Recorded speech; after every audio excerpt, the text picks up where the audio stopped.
respond through one chat box. Now I try to share my screen also. Okay.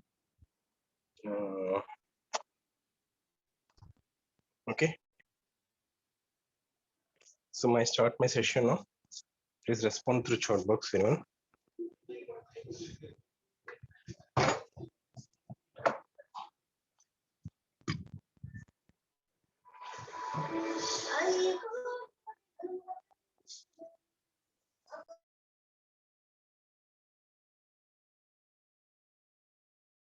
Please respond anyone through chat box. I start my session. Respond anyone, please.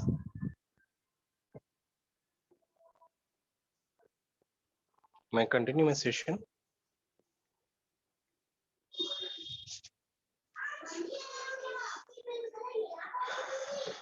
Is it my voice is audible to everyone? Yeah. Okay, thank you. So now I start my session and I try to share my screen also. Okay, in the last classes, we are discussing about ER diagrams, additional features of ER model. So what are the additional features of ER model actually? So additional features of the ER model is one of the additional feature of the ER model is key attribute. So what is the purpose of key attribute and how you are representing that key attribute? Key attribute is represented with the underline in the attribute. Okay. And another thing, the purpose of the key attribute is uniquely identifies the table or entity. Okay, or records of the entity also. Okay, so that is the main purpose of key attribute. If the key attribute is there, so that is nothing but a strong entity that can be represented with the single line of the rectangle. Okay, if the key attribute is not there, then how we can represent that? So we are based upon the partial key attribute. So that is not uniquely identifies the data from the database. So that can be represented with the dashed lines. Okay, and another thing, so whenever that entity is not having the key attribute or primary key, so that can be referred as a weak entity, and that can be represented with the double lines of the rectangle. Am I right? Okay. In the same way, we are discussing about some other additional features also, where whether it is a weak entity or strong entity, total participation or partial participation, and class hierarchies, generalization, specialization, aggregation. Okay.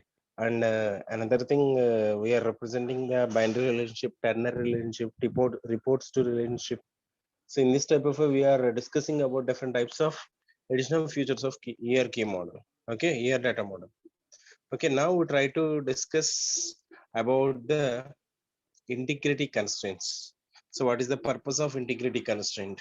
Okay, integrity constraint is used for inserting the correct data into the database. So for example, if you are enter any type of the wrong data into the database, so that will be corrected by the DBMS. So that means it will be giving the suggestions. So you don't try to give this type of data. So in that manner, so it will be guides the user. Okay, that is the main purpose of using the integrity constraints. The name is implies here we are inserting some condition. Integrity means nothing but it will maintain the strength. Okay, so nothing but here we are maintaining some strength. So which type of strength it is? So it is used for not allowing the null values. So that is the first one. And another thing, not repeating the not repeating the same type of data into the database. So like that, and we are based upon some constraints also. So in the last classes also we are discussing about the what is integrity constraint, what is the purpose of integrity constraint, what are the types of integrity constraints. Okay, so mainly we are discussing the four things. So those are the first one is the primary key, foreign key, check constraint, and unique constraint. So these are the main. So these are the main.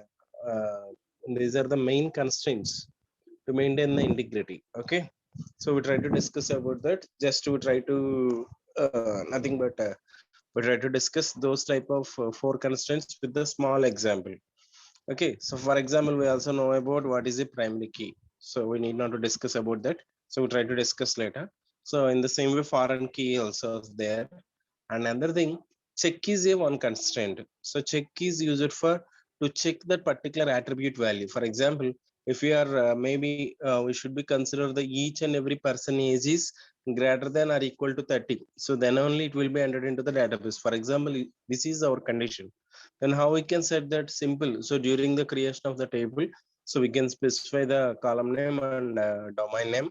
So following that, so we try to specify that check of age greater than a or equal to 30. So then definitely, so whenever user is enter the age, if it is greater than or equal to 30, then only row is created. Otherwise, row is not created. In that type of we are maintains the integrity.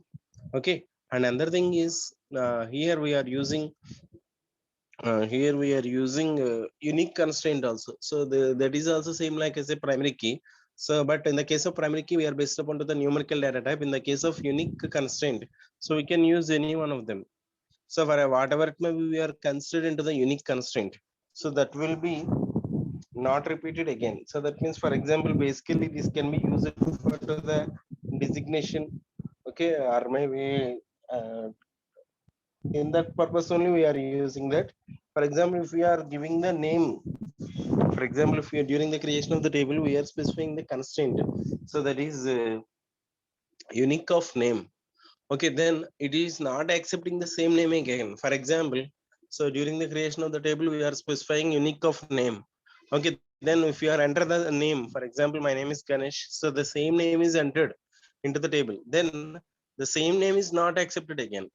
So that is the purpose of unique constraint. Okay, so these are the general constraints. So in the exam point of view, you can write all these things. Okay, just to try to see.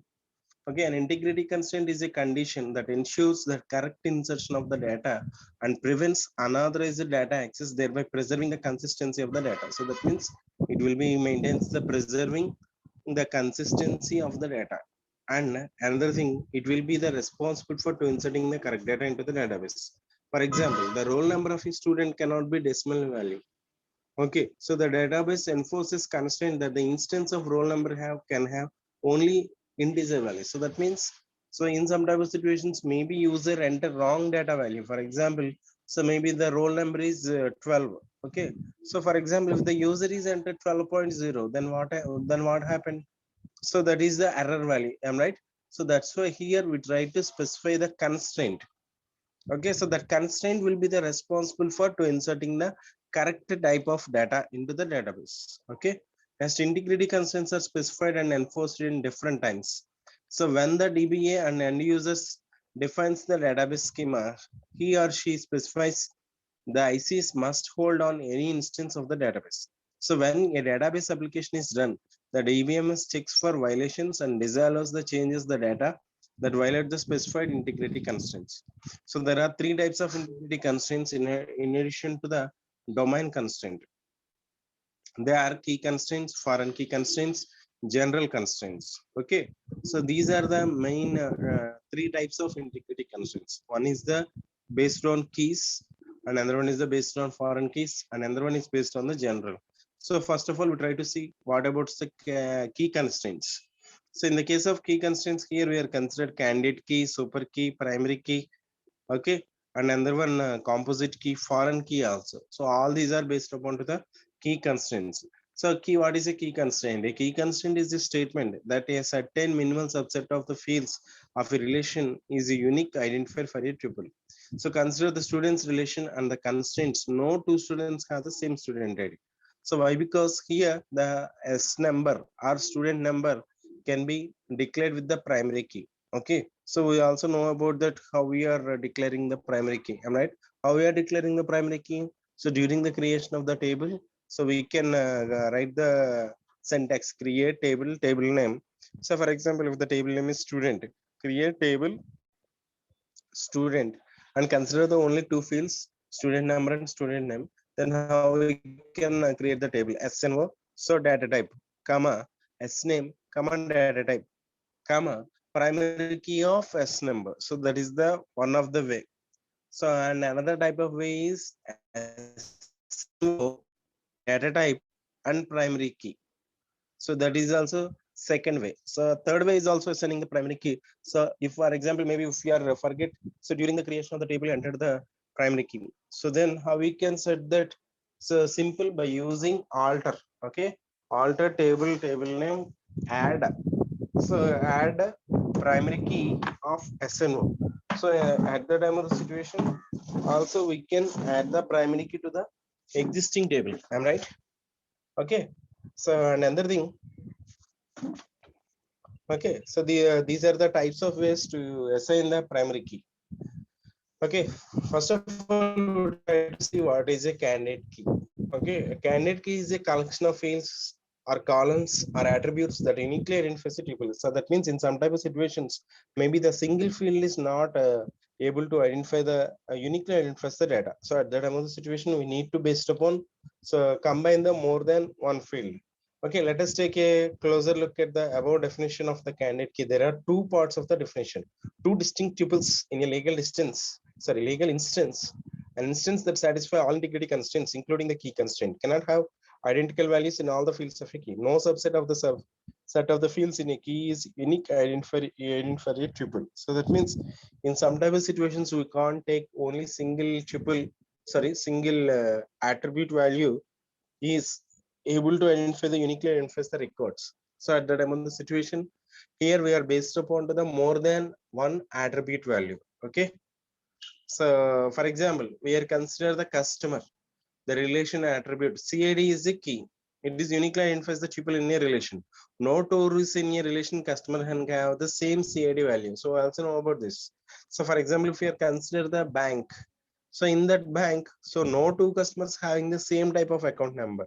So we also know about this. So that means each and every user is separate from another user ID. So that means here we are giving some customer number. So that customer number is unique. So that is not matched with any other one. So the set of attributes that form a candidate key need not be all keys. So the attributes may be treated as candidates to be taken as a key.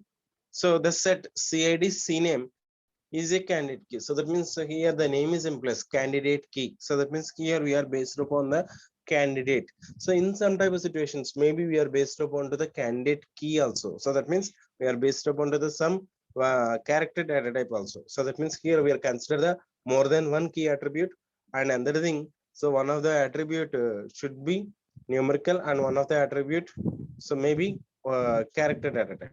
Okay, so that is nothing but candidate key. So another one is the composite key.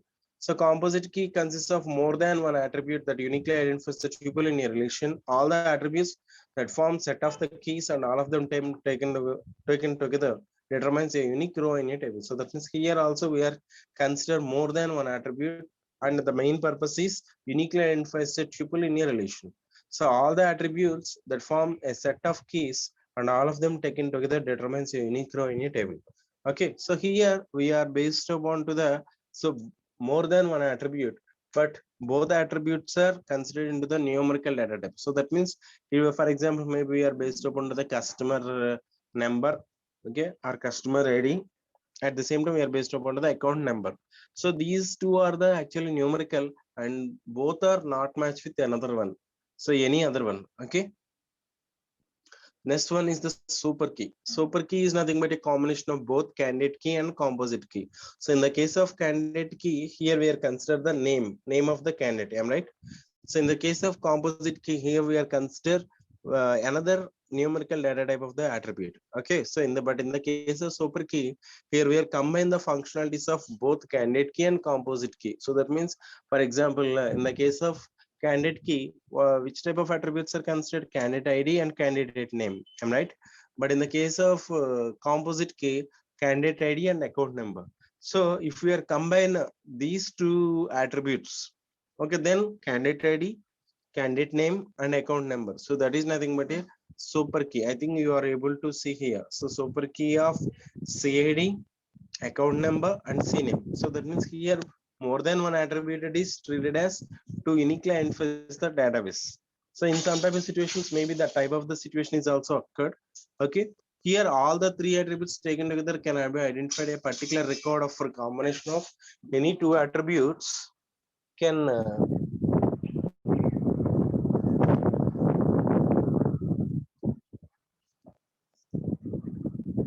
okay can identify a particular record or any of the attribute can identify particular record. Okay. So up to now we're discussing about what is a candidate key, what is a composite key, what is a super key. I'm right. So now try to discuss about the primary key. So what is the primary key? We also know about this. So when we are based upon to the only one attribute to identify the uniquely identifies the data from the database. So that can be referred as a primary key. Only a single attribute can uniquely identify a particular record. So more specifically, it can be defined as the candidate key, which has been selected as a key, identify unique record. So that means whatever it may be the key. So the purpose of key is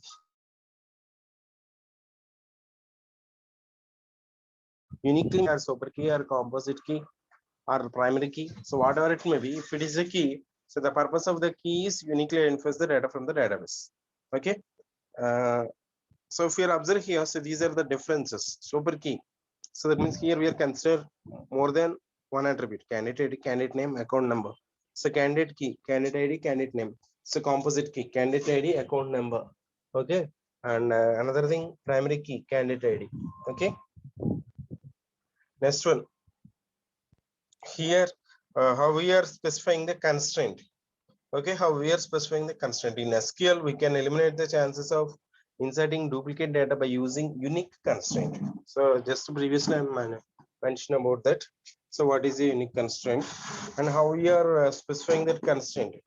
If you observe here, so this is also another type of way to specifying the condition. So during the creation of the table, so we can specify here. So how we are using the unique. If you are observe here, so here we are specifying the field names with their data types. Am I right?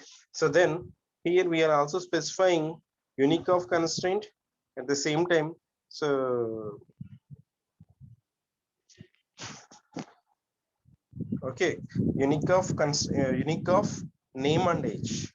So that means this is the way of to using the unique constraint, and we can specify the primary key in this manner also. Okay, so constraint students key. Okay, primary key of SID. So this is the nothing but key constraints. So now we are discussing about the foreign key constraints. Foreign key is a column or combination of columns that is used to establish and enforce a link between the data in two tables. You can create foreign key by defining foreign key constraint when you create modify table. So that means in a foreign key reference link is created two tables when the column or columns that hold primary key value for one table and referenced by the columns in another table. So this column becomes foreign key in the second table. So we're already using in the last classes how we are using the how we are creating the foreign key. Am I right? So before using the foreign key, so the purpose of foreign key is to maintain the referential integrity. So that means so even though we are refer another table, then also maintains the integrity. So when we are using the foreign key, so the purpose of foreign key is nothing but use it for to combine the tables. Okay, so that means here we are considered at least two tables. So one of the table will be treated as primary table, and another table will be treated as secondary table. Okay, so in the case of primary table, we should be maintain the primary key. That is the first one. In the case of secondary table, we should be maintain the primary key. At the same time, foreign key also. That foreign key is used for to reference the primary table. So if you observe here, so here also we are consider two tables, students and enrolled referencing relation. Okay, students and another one enrolled. Okay, in the case of students, SID, name, login, age, GPA. Okay, so SID is the primary key for this. So this is the primary table. So in the case of secondary table, also maintain the primary key. So here we are maintaining CID, grade, SID. So CID is the primary key for to the enrolled table, and SID is the referential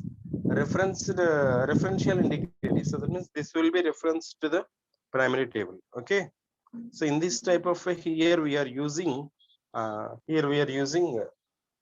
this one. Okay, foreign key constraints. So next one, here we are using general constraints, right? So up to now we're discussing about the key constraints, and another one we're discussing about the foreign key constraints. So now we try to discuss about the general constraints. Okay, so general constraints means nothing but like that using check or maybe using unique. So all these are concerned to the general constraints. So now try to see group by. Okay, what is the purpose of group by? Here we are discussing about in another topic. So that is nothing but, so before discussing about the group by, so we should be know about the aggregate functions. Okay, please just wait 1 minute, I will continue.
I'm sorry. I'm sorry. Up to now, uh, sorry for the creating problem.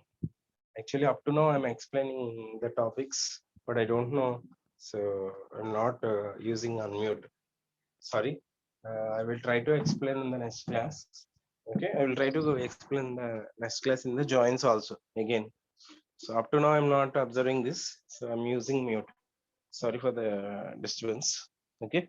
So we'll continue in the next class. Thank you. If you have any other doubts, you can ask me now. Otherwise, we will end the session today.